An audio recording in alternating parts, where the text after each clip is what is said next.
ನಮಸ್ತೆ ಎಲ್ಲರಿಗೂ. Welcome back to my channel Lavanya Ranjith vlogs. ನಾನು ನಿಮ್ಮ ಲಾವಣ್ಯ. ಎಲ್ಲರೂ ಹೇಗಿದ್ದೀರಾ? ಎಲ್ಲರೂ ಚೆನ್ನಾಗಿದ್ದೀರಾ ಅಂದ್ಕೊಂಡಿದ್ದೀನಿ. ನಾನು ಕೂಡ ಚೆನ್ನಾಗಿದ್ದೀನಿ. ಎಲ್ಲರೂ ಚೆನ್ನಾಗಿರಬೇಕು ಅಂತ ಕೂಡ ಕೇಳ್ಕೊತೀನಿ. ಸೊ ಇವತ್ತಿನ ವಿಡಿಯೋ ನಾನು ಲಾಸ್ಟ್ ವಿಡಿಯೋನಲ್ಲಿ ಎಲ್ಲಿಗೆ ಸ್ಟಾಪ್ ಮಾಡಿದ್ದೆ ಅಲ್ಲಿಂದ ಕಂಟಿನ್ಯೂ ಮಾಡ್ತೀನಿ. ನನ್ನ ಒಂದು ಮಿಸ್ ಆಗಿದ್ದು ಪಯಣ ಹೆಂಗಿತ್ತು ಅಂತ ಹೇಳಿ. ಅಲ್ಲಿ ಶಾಂತಿನಗರದಿಂದ ಮುಂದೆ ಬಂದು ನಾನು ಸಂಜನ್ಸಲ್ಲಿ ಇಳ್ಕೊಂಡೆ.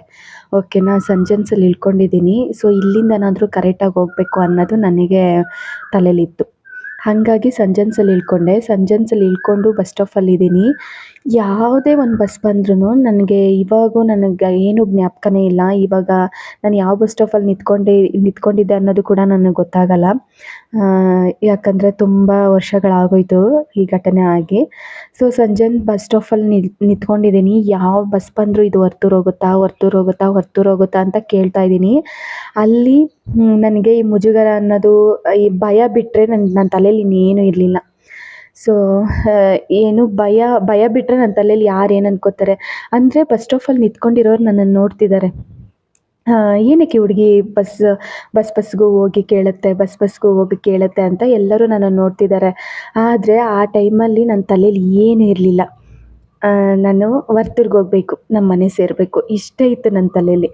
ಕೊನೆಗೂ ಒಂದು 2 in 1 ಬಸ್ ಬಂತು. 2 in 1 ಅಂದರೆ ಗೊತ್ತಿರುತ್ತೆ ನಿಮಗೆ, ಕಂಡಕ್ಟರ್ ಡ್ರೈವರ್ ಕೆಲಸ ಒಬ್ಬರೇ ಮಾಡ್ತಿರ್ತಾರೆ. ಆ ಥರ ಬಸ್ಸುಗಳನ್ನ ಸುಮಾರು ಜನ ಹತ್ತೋದಿಲ್ಲ. ಅದರಲ್ಲಿ ನಾನು ಒಬ್ಬಳು. ಯಾಕಂದರೆ ಎಲ್ಲ ಅವರೇ ಇಶ್ಯೂ ಮಾಡ್ತಿರ್ತಾರೆ, ಟಿಕೆಟ್ ಇಶ್ಯೂ ಮಾಡಿ ಮುಂದೆ ಬಿಡ್ತಿರ್ತಾರೆ. ಸ್ಟಾಪ್ಗೂ ತುಂಬ ನಿಧಾನ ಆಗುತ್ತೆ ಅಂತ ಹೇಳಿ. ಅಲ್ಲಿ ಕೇಳಿದೆ ನಾನು, ಡೈರೆಕ್ಟ್ ವರ್ತೂರಿಗೆ ಬಸ್ ಇಲ್ಲಿಂದ ಸಿಗಲ್ಲಮ್ಮ, ನೀನು ದೊಮ್ಸಂದ್ರಕ್ಕೆ ಹೋಗಿ ದೊಮ್ಸಂದ್ರದಿಂದ ನೀನು ವರ್ತೂರು ಬಸ್ ಇಟ್ಕೋಬೇಕಾಗತ್ತೆ ಅಂತಂದರು. ನನಗೆ ಅವರು 2 in 1 ಕೆಲಸ ಮಾಡ್ತಿರೋದು ನನ್ನ ತಲೆಯಲ್ಲಿ ಇರಲಿಲ್ಲ, ಏನೂ ಇರಲಿಲ್ಲ. ಅಟ್ಲೀಸ್ಟ್ ನನಗೆ ಗೊತ್ತಿರೋ ಏರಿಯಾಗೆ ಹೋಗ್ತಾ ಇದ್ದೀನಲ್ಲ ಅನ್ನೋದು ಒಂದು ಖುಷಿ ಆಯಿತು ನನಗೆ. ಯಾಕಂದರೆ ದೊಮ್ಸಂದ್ರ ನನಗೆ ಗೊತ್ತಿತ್ತು. ಸೊ ಗೊತ್ತಿರೋ ಏರಿಯಾಗೆ ಹೋಗ್ತೀನಲ್ಲ ಅಂತ ಹೇಳಿ ಧೈರ್ಯ ಮಾಡಿ ಹತ್ಬಿಟ್ಟೆ ನಾನು. ಅವ್ರ ಹಿಂದೆನೇ, ಡ್ರೈವರ್ ಸೀಟ್ ಹಿಂದೆನೇ ಕಂಬಿಗಳು ಬರುತ್ತಲ್ಲ, ಕಂಬಿಗಳನ್ನ ಹಿಡ್ಕೊಂಡು ನಿಂತ್ಕೊಂಡಿದ್ದೀನಿ ನಾನು. ಸರ್ ಈ ಥರ ದೊಮ್ಸಂದ್ರ ಸ್ಟಾಪ್ ಬಂದರೆ ನನಗೆ ಹೇಳಿ ಅಂತ ಒಂದು 10 ಸಲ ಹೇಳ್ಬಿಟ್ಟಿದ್ದೆ ನಾನು ಅವರಿಗೆ ಬಸ್ ಹತ್ಬಿಟ್ಟು. ಅಮ್ಮ ಬಂದರೆ ನಾನು ಹೇಳ್ತೀನಿ, ಆ್ಯಕ್ಚುಲಿ ಆ ಬಸ್ಸು ದೊಮ್ಸಂದ್ರಕ್ಕೆ ಸ್ಟಾಪು, ಮುಂದೆ ಹೋಗಲ್ಲ, ಅದೇ ಲಾಸ್ಟ್ ಸ್ಟಾಪ್, ಓಕೆನಾ. ಆದರೂ ನಾನು ಕೇಳಲೇ ಇಲ್ಲ ಅವ್ರ ಮಾತನ್ನ. ನನಗೆ ಯಾವಾಗ ಜ್ಞಾಪಕ ಬರುತ್ತೆ ಅವಾಗೆಲ್ಲ ಕೇಳ್ಕೊಂಡು ಆ ಕಂಬಿಗಳನ್ನ ಗಟ್ಟಿಯಾಗಿ ಹಿಡ್ಕೊಂಡ್ಬಿಟ್ಟಿದ್ದೆ, ಅಷ್ಟು ಭಯ ಆಗಿತ್ತು ನನಗೆ. ಆಮೇಲೆ ಹೋಗ್ತಾ ಜನ ಎಲ್ಲ ತುಂಬ ಕಮ್ಮಿ ಆದರು. ಕಮ್ಮಿ ಆಗ್ತಾ ಆ ಡ್ರೈವರ್ ಸೀಟಿಂದನೇ ಸೀಟ್ ಸಿಕ್ತು. ಅಲ್ಲೊಂದು ಅಜ್ಜಿ, "ಕೂತ್ಕೊಳ್ಳಮ್ಮ, ನೀನು ಇಲ್ಲೇ ಕೂತ್ಕೋ, ನಾನು ಬಂದರೆ ಹೇಳ್ತೀನಿ" ಅಂತ ಡ್ರೈವರ್ ಹೇಳಿದ್ರು. ಸರಿ ಅಂತ ಹೇಳಿ ನಾನು ಕೂತ್ಕೊಂಡೆ. ಸರ್ ಬಂದರೆ ಹೇಳ್ತೀರಲ್ಲ, ನಿಜ ಅಲ್ವಾ ಅಂತ ಅಂದ್ಬಿಟ್ಟು, ಅಯ್ಯೋ ನಾನು ಹೇಳ್ತೀನಿ, ನೀನು ಕೂತ್ಕೊಳ್ಳಮ್ಮ, ನೆಮ್ಮದಿಯಾಗಿ ಕೂತ್ಕೋ ಅಂತ ಹೇಳಿದ್ರು. ಸರಿ ಅಂತ ಹೇಳಿ ಕೂತ್ಕೊಂಡು ಅಂದರೆ ಸೀಟಲ್ಲಿ ಆರಾಮಾಗಿ ಕೂತ್ಕೊಂಡಿಲ್ಲ.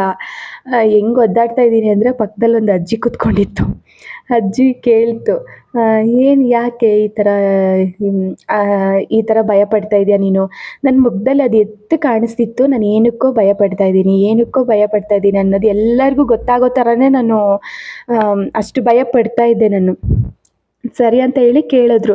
ಆಮೇಲೆ ಆ ಅಜ್ಜಿ ಏನು ಅಂದ್ಕೊಂಡಿದ್ದಾರೆ, ನಾನು ಮನೆ ಬಿಟ್ಟು ಬಂದುಬಿಟ್ಟಿದ್ದೀನಿ. ಯಾಕಂದರೆ ಬಟ್ಟೆ ಎಲ್ಲ ಶಾಪಿಂಗ್ ಮಾಡಿದ್ನಲ್ಲ, ಸೊ ಆ ಬ್ಯಾಗ್ ಹಾಕ್ಕೊಂಡಿದ್ನಲ್ಲ, ಅವ್ರೇನು ಅಂದ್ಕೊಂಡಿದ್ದಾರೆ, ಮನೆ ಬಿಟ್ಟು ಬಂದುಬಿಟ್ಟಿದ್ದೀನಿ ಅಂತ ಅಂದ್ಕೊಂಬಿಟ್ಟಿದ್ದಾರೆ. ಮನೆ ಬಿಟ್ಟು ಬಂದು ಈ ಹುಡುಗಿ ಇಷ್ಟು ಭಯ ಪಡ್ತಾ ಇರೋದು ಅಂತ ಹೇಳಿ ಆ ಅಜ್ಜಿ ಅಂದ್ಕೊಂಡಿದ್ರು.